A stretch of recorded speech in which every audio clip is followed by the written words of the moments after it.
अस्सलामु अलैकुम वरहमतुल्लाहि वबरकातुह। मोहतरम भाइयों, बुज़ुर्गों, दोस्तों, ये हमारा इस्लाही मुआशरा का 1308वां सबक है। सबसे पहले मैं आपको बता दूं, सबक शुरू करने से पहले, ये सबक उन तमाम एजुकेटेड नौजवानों के लिए है, वो पूरा मुकम्मल सबक सुने, जो हमेशा ये रोना रोते हैं कि हमको नौकरियां नहीं मिल रही है, गवर्नमेंट ने हमारे लिए रिज़र्वेशन नहीं रखा हुआ है। और उन पेरेंट्स के लिए जिनका हमेशा का रोना ये होता है कि हम अपने बच्चों को क्या पढ़ाए और क्या तालीम दिलाए, और वो कौन सी फैसिलिटीज़ है जिसके अंदर हमारे बच्चे एजुकेशन हासिल करने के बाद में तरक्की कर सकते, आगे बढ़ सकते हैं, और इंडिया में आपके लिए क्या क्या अपॉर्चुनिटीज़ है और आप उससे फ़ायदा क्यों नहीं उठा रहे हैं। आज का हमारा टॉपिक यही रहेगा, और ये पूरा आपको तभी समझ में आएगा जब आप पूरा मुकम्मल सबक सुनेंगे। सबसे पहले शुरुआत करते हैं कि सबक नंबर 1307 हमने क्यों दिया था। सबक नंबर 1306 के नीचे हमारे एक सब्सक्राइबर है सुदर्शन लोखंडे, उनका कहना यह था कि जब 10% गवर्नमेंट ने EWS रिज़र्वेशन ऑलरेडी दिया हुआ है जिसमें मुसलमान भी आते हैं, तो हम लोग उससे फ़ायदा क्यों नहीं उठाते हैं। उन्हीं के जवाब पर हमने सबक नंबर 1307 दिया, जिसके अंदर हमने डिटेल्स में ये बताया था कि एक्चुअल जो प्रॉब्लम है, एक्चुअल वो जॉब्स का नहीं है। जॉब्स और वैकेंसीज़ मार्केट में होलसेल के भाव में अवेलेबल है, लेकिन करने वालों का प्रॉब्लम है। उनके बहुत सारे वीक पॉइंट्स ऐसे होते हैं जिसकी वजह से वो इस काबिल और लायक नहीं होते हैं कि वो काम को पूरा कर सके। और दूसरे, हमारी जो मुसलमानों की मेंटालिटी है कि एक मुसलमान अपने गली मोहल्ले बस्ती से ऊपर उठ के सोचने को तैयार नहीं होता है, जिसकी वजह से उसका प्रोग्रेस रुक जाता है। यह हमारे उस सबक का खुलासा है। अब उसी सबक के नीचे बहुत सारे लोगों के कमेंट्स आए हैं, और उन्हीं कमेंट्स के अंदर इंशाल्लाह आप तमाम लोगों के सवालात के जवाबात आपको मिलेंगे। पहला कमेंट अकरम मजीद खान साहब, इन्होंने लिखा है, what is wrong in D.Ed and B.Ed। Dear brother Akram Majid Khan, there is nothing wrong in D.Ed or B.Ed, but my objective is go for higher studies and excel in life. There are many opportunities even after D.Ed और B.Ed। मतलब ये है, 1307वें सबक में हमने ये बताए थे, बहुत सारे लोगों की आखिरी मंजिल वो या तो D.Ed होती है या B.Ed होती है। लेकिन तो अकरम मजीद खान साहब ने बोले, इसके साथ में क्या गलत है कि हम D.Ed या B.Ed करें। गलत नहीं है, लेकिन आप जो है आप अपनी सलाहियतों को, अपनी काबिलियत को, अब मैं आपको एक मिसाल के ज़रिए से समझाता हूँ। मेरे अपने रिश्तेदारों में एक मेरा कज़िन ही होता है दूर से रिश्ते में, उसने जो है 12th साइंस से किया और अबाउ 90 उसका परसेंटेज आया। अब आप सोचिए, 12th से अबाउ 90% लेने के बाद सबसे पहला जो पेरेंट्स होते हैं या जो स्टूडेंट होता है, दोनों का भी, उन लोगों की सोच ये होती है कि भाई हमको मेडिकल का एंट्रेंस कराना है। लेकिन वहाँ पे ऐसा नहीं हुआ। क्यों नहीं हुआ? वहाँ पे ये हुआ कि उसके वालिद साहब, वहाँ पे सारे लोग बैठे हुए थे, उसकी गुलपोशी की जा रही थी, उसको मिठाई खिलाई जा रही थी, और रिश्तेदार जो है उसको मुबारकबाद दे रहे थे। मैं भी था वहाँ पे। उसके वालिद साहब से जब किसी ने पूछा कि भाई आगे क्या, बोले आगे कुछ भी नहीं, इसको D.Ed कराना है, क्योंकि एरिया के जो अपने MLA साहब है, मेरी फ़ोन पे बात हो गई कि बच्चे ने जो है 90 के ऊपर लिया, उन्होंने भी बोल दिया इसको टीचर बना दो, अपने स्कूल में रख देंगे, क्योंकि अपने को भी ऐसे टैलेंटेड टीचर की ज़रूरत है, बस कुछ नहीं, इसको D.Ed कराना है बोले। अब यहाँ पे मेरा क्वेश्चन ये पैदा होता है, उन्होंने ये फ़ैसला क्यों लिए? क्योंकि वो जो एरिया था, वो जो बस्ती है, वो बस्ती के अतराफ़ की जो बस्तियाँ हैं, वहाँ पे हर घर में 1 या 2 लोग आपको D.Ed या B.Ed किए हुए मिलेंगे, क्योंकि हर एक की एक मेंटालिटी और एक थिंकिंग ये बनी हुई थी कि भाई जॉब्स हासिल करने का सबसे आसान तरीक़ेकार यही है कि हम या तो D.Ed करें या तो B.Ed करें। ज़िला परिषद में हमको टीचर की जॉब लग जाएगी, नहीं तो प्राइवेट स्कूल में हमको जॉब लग जाएगी, या तो कॉरपोरेशन में हमको जॉब लग जाएगी, कहीं ना कहीं पे हमको टीचर की नौकरी मिलेगी, क्योंकि वो एकदम आसान कोर्स है, एकदम आसानी के साथ में कोई भी कर सकता है।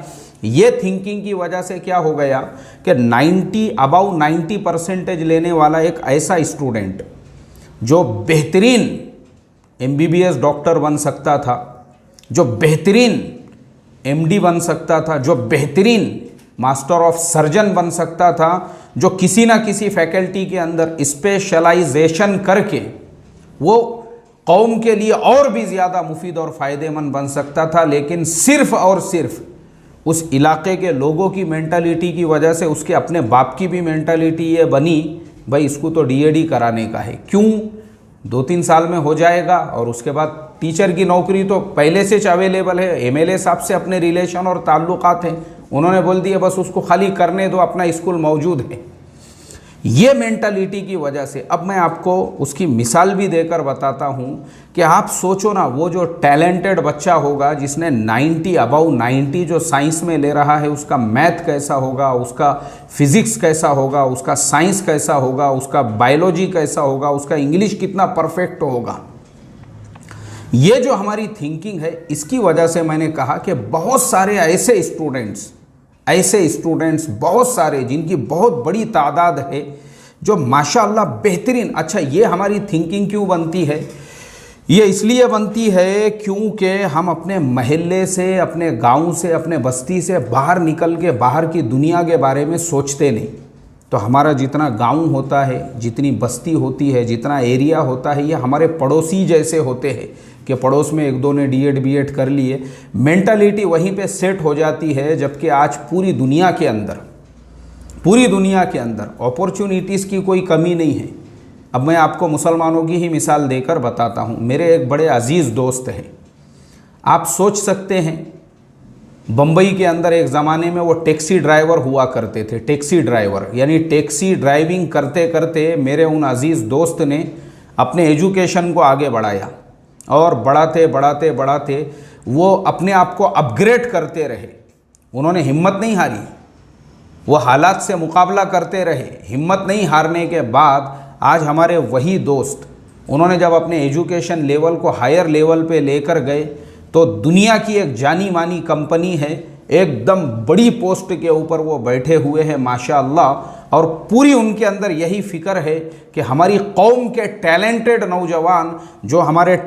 नौजवान जिनका टैलेंट जो है बर्बाद हो रहा है, उनको उनका मकाम और उनको उनकी जगह दिलाई जा सके। मेरी रोज़ाना बात होती है उनसे, मेरे बड़े अजीज़ दोस्त है वो। तो मैं उनसे बड़ा इम्प्रेस्ड हूँ, मुतासिर हूँ कि टैक्सी चलाते हुए एक आदमी ने अपने एजुकेशन को अधूरा नहीं छोड़ा, बल्कि उस मकाम, उस जगह पे वो पहुंचा हुआ है जो आज ओरिजिनल में उनकी जो जगह थी। माशाअल्लाह, खुशी होती है ये देखकर। ऐसे ही कौम के अंदर टैलेंट की कमी नहीं है। प्रॉब्लम हमारे अतराफ का जो इन्वायरमेंट और माहौल है, वो हमको प्रोग्रेस से हमको रोकता है, आगे बढ़ने से। वरना दुनिया के अंदर आज हर जगह पे, मैंने परसों भी बताया, आज ऑनलाइन का ज़माना है। आप ऑनलाइन अप्लाई कीजिए, अगर आपको एक कॉल रोज़ाना नहीं आया, मगर आप अपने अंदर वो काबिलियत, वो सलाहियत पैदा करो ना। बताओ मुझे, हमारी कौम के नौजवान जिनका टैलेंट जिस जगह पे लगना चाहिए था, वो अगर चबूतरों पे अपनी ज़िंदगियाँ, बड़ी बड़ी डिग्रियाँ लेने के बाद, ग्रेजुएट होने के बाद भी अगर होटलों के टेबलों पे ज़िंदगी बर्बाद कर रहे हैं, चबूतरों पे ज़िंदगी बर्बाद कर रहे हैं और चौराहों पे ज़िंदगी बर्बाद कर रहे हैं, मुझे आप बताओ ना, इसमें किसका कसूर है? फिर हम बोलेंगे यहूदियों की साजिश है। यहूदियों ने बोले आपको चबूतरों पे बैठ के लाइफ बर्बाद करो, यहूदियों ने बोले अंग्रेज़ी सीख कर अपने आप को अपग्रेड मत करो बोल के, यहूदियों ने आपको ये बोले कि भाई आपके लिए इतनी अपॉर्चुनिटीज़ अवेलेबल है, उसके बावजूद भी जो है आप अपने आप को तरक्की से रोक रहे हो। चलिए अब मैं आपको एक और मिसाल देता हूँ उन्हीं यहूदियों की एक कंपनी की, माइक्रोसॉफ्ट। आज हम लोग जो भी कंप्यूटर लैपटॉप इस्तेमाल करते हैं, उसके अंदर जो ऑपरेटिंग सिस्टम होता है विंडोज़, वो कौन बनाता है? वो बनाती है माइक्रोसॉफ्ट। किसकी कंपनी है? यहूदियों की कंपनी है। लेकिन उसी कंपनी के अंदर एक मुसलमान बंदा है जिसका नाम है जावेद शेख। अब जावेद शेख सरनेम सुनते ही आप फ़ौरन समझ गए होंगे कि या तो इंडिया, पाकिस्तान, बांग्लादेश, तीनों में से किसी एक देश के जो है वो रहने वाले हैं। जावेद शेख उनका सरनेम है। अब वो जो जावेद शेख है, वो जावेद शेख माइक्रोसॉफ्ट के अंदर एकदम टॉप की पोस्ट के ऊपर बैठे हुए हैं। और वो कौन है? नाबीना हैं, उनको नज़र नहीं आता है। फिर नाबीना होते हुए कैसे काम करते हैं? अल्लाह ताला ने उनमें वो टैलेंट, वो सलाहियतें दिया हुआ है, वही जावेद शेख। ऐसे प्रोग्राम्स उन्होंने बनाए हुए हैं।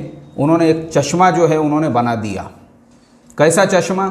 उनको बग़ैर यानी उनको आंखें नहीं हैं, लेकिन उनका चश्मा हर चीज़ देखता है और उनको मैसेज पहुंचाता है। कैसे पहुंचाता है? रास्ते से जा रहे हैं, जैसे ही उनके चश्मे की नज़र रोड पर पड़ी, वो पूरा उनको गाइड करते रहता है। सामने ये बोर्ड है, फुलानी जगह है, राइट साइड में ये है, लेफ़्ट साइड में वो है, अभी आप इस दुकान के सामने से। मतलब वो चश्मा जो है उन्होंने ऐसा प्रोग्राम किया हुआ है कि होटल के अंदर, रेस्टोरेंट में बैठे हुए हैं और मेन्यू उन्होंने देख लिया तो वो मेन्यू पूरा पढ़ के उनको, मतलब उनको पूरा मैसेज दे रहा है कि देखो 1 नंबर पे ये है, 2 नंबर पे ये है, 3 नंबर पे ये, 4 नंबर पे ये। इस तरीके से वो जावेद शेख ने एक ऐसा प्रोग्रामिंग जो उन्होंने किया हुआ है वो चश्मे की, उन्होंने नाबीनाओं के लिए एक ऐसी चीज़ उन्होंने ईजाद कर दी कि आंखें न होते हुए भी वो दुनिया की हर चीज़ को देख सकते हैं, उसको महसूस कर सकते हैं, उसको पढ़ सकते हैं, उसको लिख सकते हैं। ये कारनामा अंजाम देने वाला एक मुस्लिम नौजवान है। आप मुझे बताइए ना, अगर वही जावेद शेख, अगर वो नाबीना जावेद शेख के वालिदैन या उनके पेरेंट्स ये सोचते थे कि भाई जावेद जो है उसको डीएड बीएड करा दो और एक आधा टीचर जो है माशाल्लाह वो बन जाएगा, तो कम से कम उतना तो कर सकेगा। या बहुत सारे हमारे यहाँ पे भी हम लोग देखते हैं ऐसे जो माजूर लोग हैं, लोग उनको छोटे छोटे कामकाज करा के जो है वो काम करने में उनको लगा देते हैं, लेकिन उन्होंने हिम्मत नहीं हारी। आप मुझे बताओ ना, एक नाबीना मुस्लिम नौजवान जब ऐसा प्रोग्राम और सॉफ्टवेयर बना सकता है तो माशाल्लाह, जिनको अल्लाह ताला ने हर चीज़ से नवाजा है, मुझे आप बताओ, आपका जो टैलेंट चबूतरों पे, होटलों में, चौराहों पर और आलतू फालतू की बातें मुझे लोग मैसेज करते हैं। मुझे लोग जो अभी पके भी नहीं हैं, पके मतलब समझे आप, पके, पका पकाया किसको कहते हैं? जिसकी उम्र 25 साल 30 साल हो गई तो थोड़ा बहुत पका पकाया उसको बोलेंगे। जो अभी कच्चे छे, अभी बराबर से झाड़ू लगे हुए भी नहीं है, अधरे गधरे छे अभी, वैसे जो अधरे गधरे हैं 18 20 साल 17 साल ऐसे जो बच्चे हैं, वो मुझे मैसेज करते हैं और वो बताते हैं तुर्की में ऐसा चल रहा है और अमेरिका में वैसा चल रहा है और हमारी कौम ने जो है, हमने जो है ऐसा वैसा, यानी पॉलिटिकल बातें। हमारी मेंटलिटी आप देखिए। अभी ग्राम पंचायत के इलेक्शन हुए, एक मेरे पहचान के अंदर एक नौजवान दुबई के अंदर जॉब किया करता था, दुबई में ऑन वर्क था, उसको सैलरी वगैरह सब कुछ मिलती थी। तो एक खेड़े गांव के अंदर कुछ मेरा अपना कुछ काम था वहाँ पर, तो एक साहब से मेरी बात चल रही थी। तो उन साहब से मेरी बात चल रही थी तो बात के दरमियान उन्होंने बोले, अरे वो फुलाना है ना अपने गाँव का जो दुबई में जॉब करता था, वो भी गांव में आया हुआ है, तो मैं उससे जो है ये समझ के ले लेता हूँ। मैंने उसको एक चीज़ भेजा था, बोले मैं उससे पढ़ा के समझ के लेता हूँ। मैंने उससे बोला, भाई वो जो दुबई में जॉब करता था वो गांव में क्या कर रहा है? कुछ नहीं, बोले वो ग्राम पंचायत के इलेक्शन थे ना, वो उसके वास्ते में आया हुआ है। बोले उसको भी, उन्हें बोला मैं भी ज़रा थोड़ा सा इलेक्शन के टाइम पे गाँव में रहता, बोले दुबई में दिल नहीं लग रहा मेरा।